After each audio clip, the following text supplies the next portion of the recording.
ปลา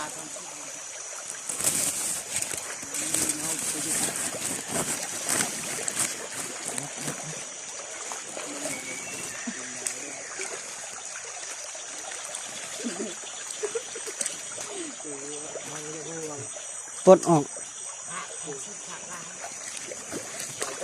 มีแต่ถากปลดเทียบปลดออกแต่ถากเมื่อคืน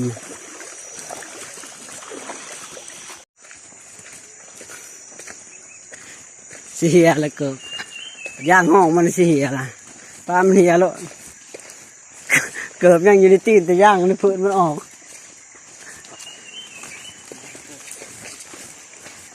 นั่นหัวแท้หลดก็ได้มันน่าจะทงไว้ด้วยคำนี้เด้อจะทงไว้ตลอดหลดนะสบายขี่ไปแล้วโอ้นะ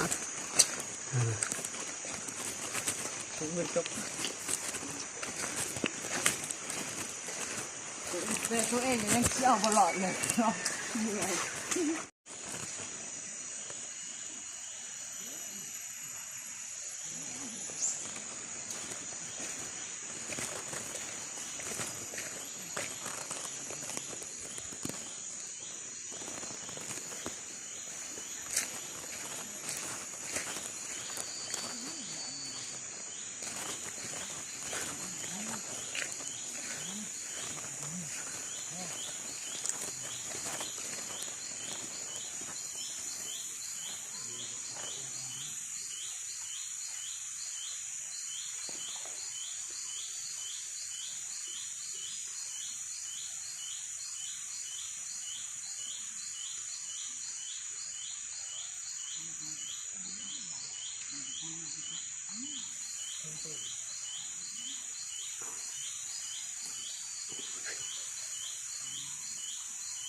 ตัวนี้ปุ้ยตัว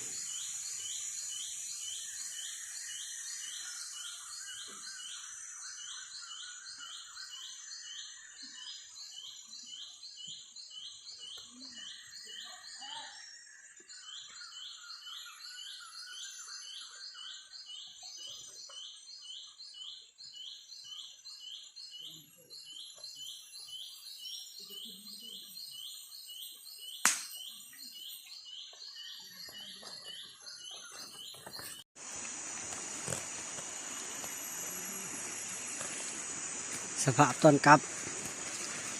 ไปหากิน